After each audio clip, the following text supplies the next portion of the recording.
Hi, everyone, and thank you for tuning in to our TF Together chat with St. Mark's. We're very happy to have Artistic Director Eleanor Walker, Choir Director Scott Phillips, and organist James Short from St. Mark's English Church, who are going to reveal their very busy programme of cultural and community events. So first of all, thank you so much for joining us, and certainly looks like we're having an atmospheric evening there with glasses of wine and sitting on a nice warm couch, which is perfect for the evening that we're experiencing. So thank you for joining us this evening. No, thank you for having us. It's great to be online with the Florentine. Before we get into the events themselves, then perhaps you could tell me a little bit about how you got here and what was it like to arrive into Florence in the middle of a pandemic? Yeah, unusual. So I arrived in the summer and I wasn't planning on staying, but have for various reasons. And it was great arriving in the summer because it wasn't as busy as it usually was. So even though it was weird, for me, it was wonderful to have Florence to myself a bit, which is a bit of a mixed blessing, I suppose. But yeah. Yes. I arrived late August, so just after the main part of the summer heat had been. It was still very, very quiet. And obviously the church had been closed, so I arrived here. It was just me and Father William in the building for the first few days. It was quite an odd experience, I think, because I can tell that it used to be a really lively place, and obviously we'll return to that. But during these times, it's been a different experience. Absolutely. We have the chance to work, or to continue working in the arts at a time, especially back in the UK, where finding employment, doing things like the things that we love is so difficult. So yeah, it's wonderful to be here. Absolutely, and I can imagine, and it seems like you've quite quickly managed to create something that's contributing to the community right now too. It's one. There's an audience for it. I mean, we just love that. The Italians appreciate the arts so much, and everybody in Florence, whether you're Italian, British, American, whoever you are here, to come here, everybody just loves the arts. There's a true appreciation for it, which you don't find everywhere. Yeah. And so actually, it has made our lives so much easier because of that. And there's a huge receptiveness to, I think, to experiments and new ideas, and there's an openness in this city, which I think we all appreciate, certainly. So with that, then perhaps we could get into the events themselves. And I think the thing to start with, I suppose, is that, of course, St. Mark's English Church, people will associate it with faith and religious services, but this is a community series that isn't affiliated to faith necessarily, is it? And that it is open to anyone to commit to and come in and participate in. Yeah, definitely. We want to be more of a community centre. I mean, obviously, faith is a really important part of St. Mark's, but also community and sort of reaching out and being a part of this community and really making sure people feel welcome to come through our doors, regardless of whether they feel like they're Christian or not. It doesn't really matter to us. No, I think that what we try to do is to put out events and offer people from across the spectrum, religion or no religion, something. It's feeling a part of a community, and I think during this time it's really important to have that. To have some stability, have those around you to support you, and I think that's what St. Mark's realizes now, is that we are more than a church. Yeah, 100%. We want to, with all what we're doing, we're trying to sort of support people through this as well. Like, we really want to feel like we can help each other through the pandemic, albeit virtually, but if that means that somebody has had some kind of interaction with people in their day, then we're very happy about that. Exactly what you said there is the key thing, is to have some interaction within your day. And I think also to give it a structure, to have something to put in your calendar is something that we're all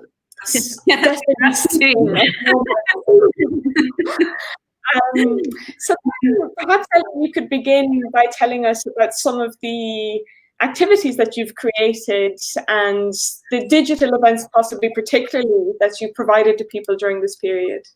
Yeah, sure. So we sort of launched everything digitally, I guess, in November. And we wanted to have a real range of things that happened here. So we've got our Armchair Drama Club, which happens twice a week. And that's a sort of a bit like a radio play. We all gather around virtually and talk and rehearse or perform a play. For those of us who are missing theatre, myself included, I really miss going to the theatre.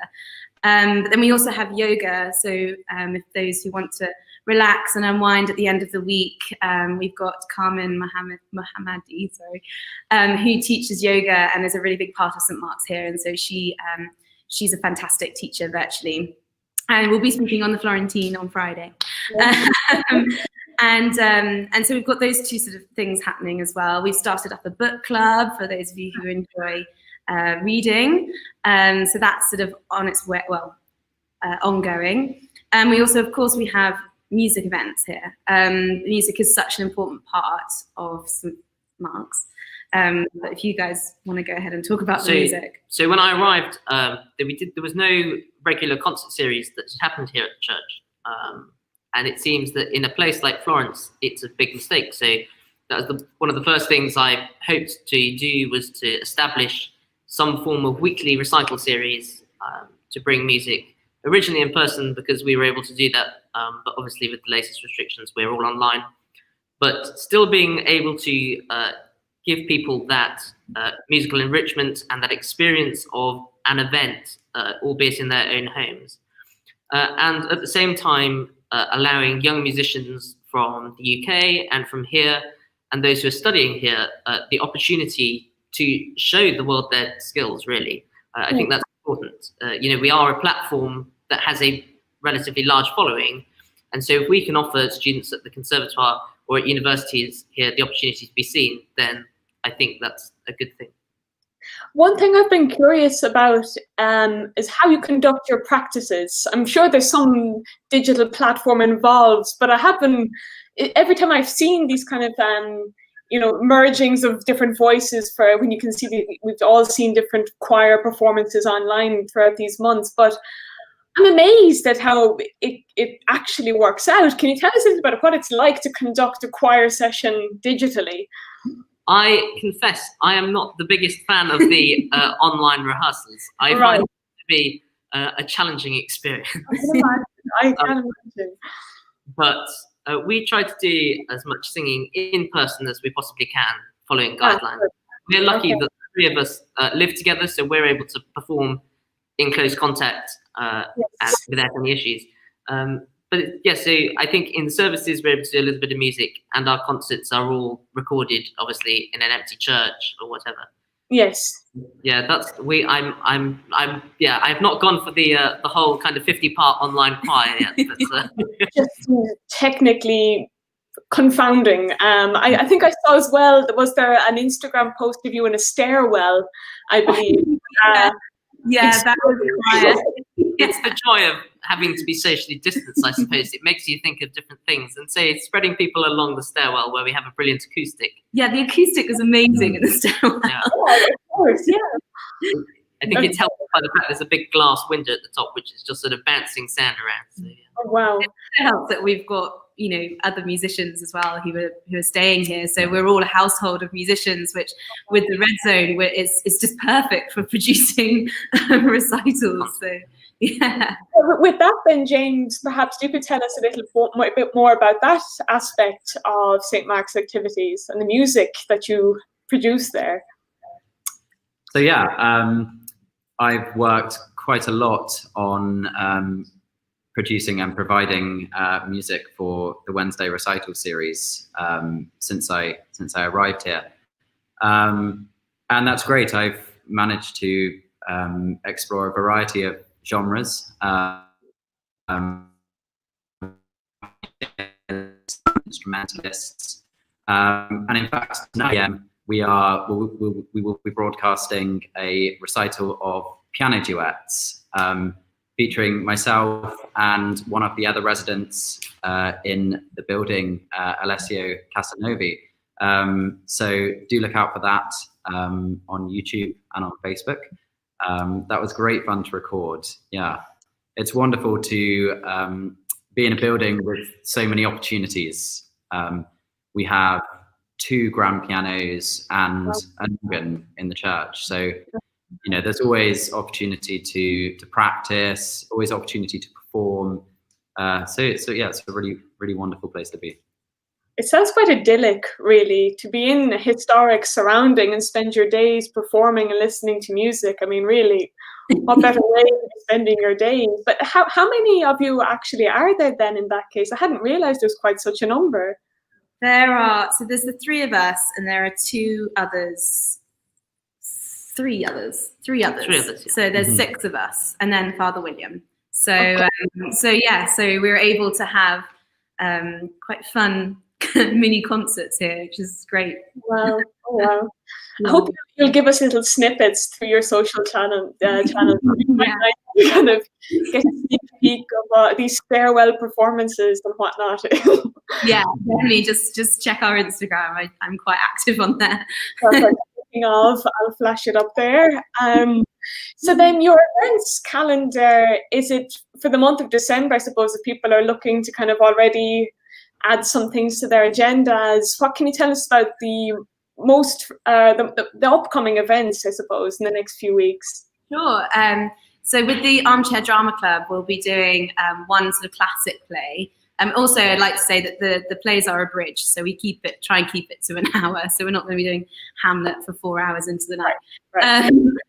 And then the second evening, I want to do something Christmassy. Discussing with Scott. Hopefully, you'll do something fun and Christmassy to get us all in the spirit. Yeah. Yoga happens every Friday, and that's just time to chill out. But I guess the main thing that we're very proud of, James in particular, is our Advent calendar, where, James, do you want to describe the Advent calendar? Because that's something we've been working on for quite a while. So with visitors to the church, they don't really get to see too much in the building. Whilst the church is pretty well stocked with lots of lovely and very beautiful items, there is a lot more to offer. And so we thought that we would kind of open the doors virtually and introduce people to some of the other hidden corners of St. Mark's.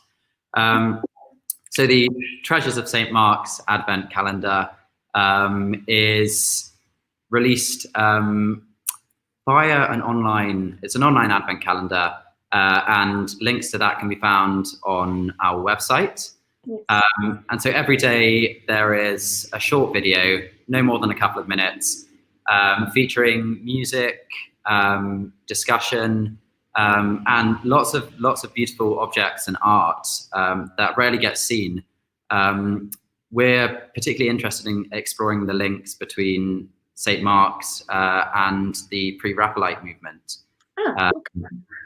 for which a lot of people think is mainly sort of an English phenomenon, but actually had quite a large following in Florence. So a lot of the decoration in the church dates from that period, and there are also items of silverware and other beautiful treasures that we have presented for you to see. One of the particularly interesting things that we have recorded for that is a piece on the memorials in the church, which, although are quite small and understated, really hint at the links between the royal family, I suppose, and Florence over the years. There are a number of memorials, including one to the granddaughter of Queen Victoria, and one to the family of Camilla, Duchess of Cornwall's great-grandmother, who lived in Florence the 20th century. So yeah, we're really excited to share these hidden treasures with you. It sounds extraordinary. They're certainly hidden for many people, so it's great to see that they are going to be brought to a larger audience now. I think that can answer perhaps somebody's question here who has asked, how can they find out about your concerts and of course the other events if they're not on Instagram or Facebook? So I believe that could direct them to your website. Would that be correct? Yeah, our website is the hub of everything. And I suppose it's even more important now because people can't be with us. So we've got everything from the service sheets to the weekly pew sheets in the kind of church section, but there is an events tab, and on there you'll find out about all our events. There's links to book tickets for certain events. And also another really great thing to keep, if you want to keep in touch with us, is to join our mailing list. So you can do that by emailing events@stmarksitaly.com. And once you're on that, every month or up to a month, we send out a newsletter with all the latest stuff on what's coming up, but also looking back at our previous month, seeing what's happened here at St. Mark's. And that's a really nice way for those who are kind of spread across at the moment that can't be with us. That's the best way to keep in touch. I hope that's the correct email address. Did I pick that up right in what you said? Yeah. Perfect, yeah.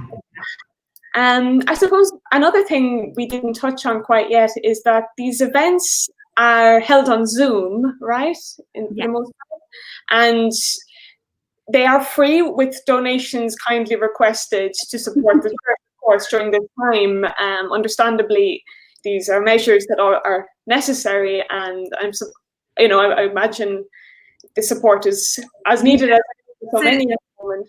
I mean, everybody is welcome, and the events are for free, but we would greatly appreciate a minimum of €5 just to contribute to us being able to do what we do here, because every penny really counts, and we are solely dependent on donations. That's the only way that we are able to keep the doors open, essentially, and we want to keep them as open as possible for everybody. So we don't receive any funding from the Church of England or from any governments, so we are really self-reliant. And with tourism kind of just completely wiped out, it's kind of us almost calling on our community to keep there for them. Yeah. And certainly these are greatly appreciated services to the community right now. I think adding in, entertainment like the drama club and the book club, as well as, necessary mental health measures like meditation and yoga, and making us exercise, when we're sitting in front of our computers all day. It's so motivating to see these events being held and in English in the city. Particularly for anyone who perhaps mightn't have their Italian to a fully functional level just yet. It is great to be providing these services in English as well. Yeah, I mean, we want to be, therefore, not just the international community, but obviously also the Italian community as well, because we do feel that we want to be connected with the Italian community too. So, we had grand ideas back in September when we were planning the cultural events of doing language cafes or art exhibitions, which would engage with the local communities, the local artists or students who want to improve their Italian, English, whichever one. But they might just have to wait till 2021, I think. We're nearly there in any case. I think you've given us plenty to keep us occupied for the next while at least. And it seems like it's ever growing in any case, what you're offering there. So it's exciting to see that too. Unless I've left anything out, have I? Is there anything else that you're going to have up your sleeves that we should be aware of? Going on from the kind of Italians and the locals, our choir is something else that we really want to push for those that live in Florence and not necessarily the expat community. I think the English choral tradition is something that's quite unique and is not found around the place, well, especially here. And also it's another way of learning or exchanging languages, because you're in rehearsals with those possibly from all around the world. We certainly have a very diverse community. So that's something that if people want to get part of that, then just contact us. Do you actually have Italian members of the choir? Is another curiosity that I'm intrigued to find out at the moment.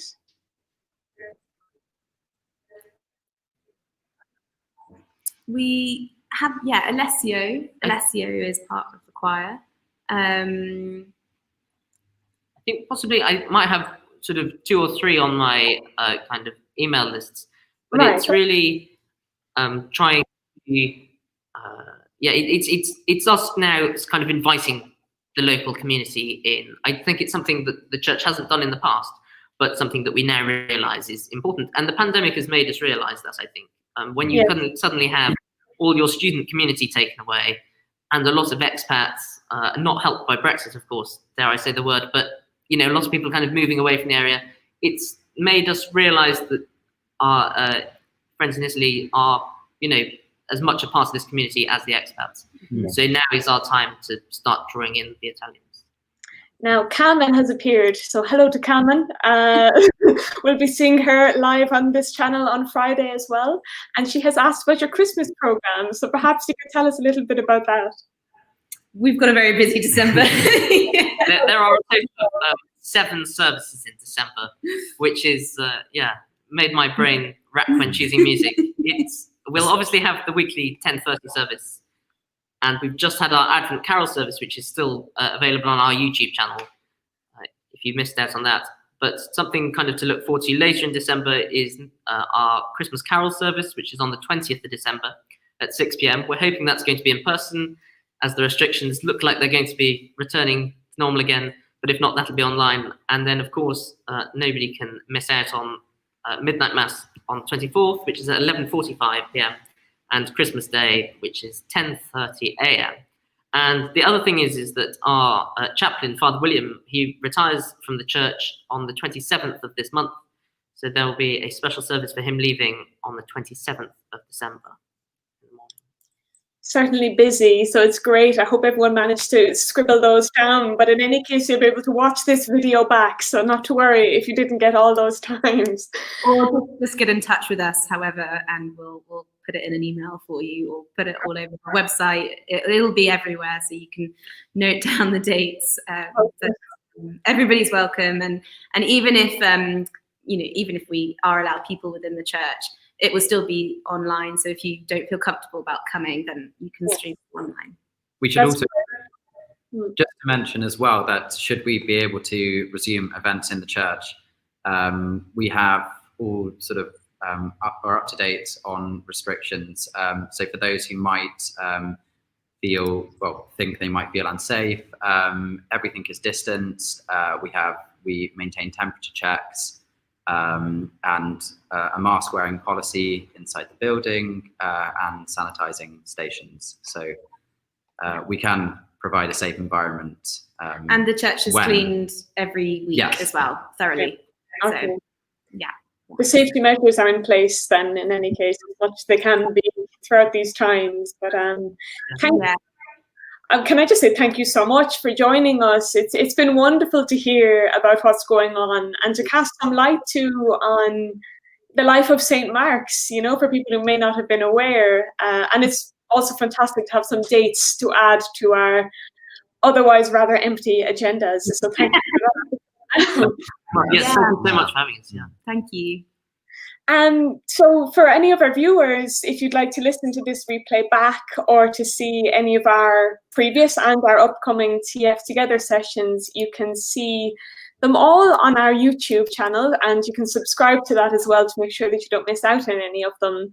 And you can also see the full TF Together lineup at the link here. Here we go. And all the videos have been linked there as well, so you can make sure to catch them all. And the next TF Together session will be this Friday, and it'll be Carmen, as we mentioned, with our editor-in-chief, Helen Farrell, and they'll be discussing the challenges of editing a magazine during these times, and also what's going to be next. So thank you all again for tuning in, and continue your nice, relaxed evening there, and that glass.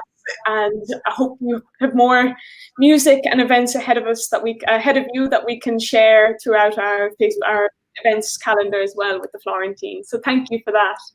And buona serata. Buona serata. Ciao.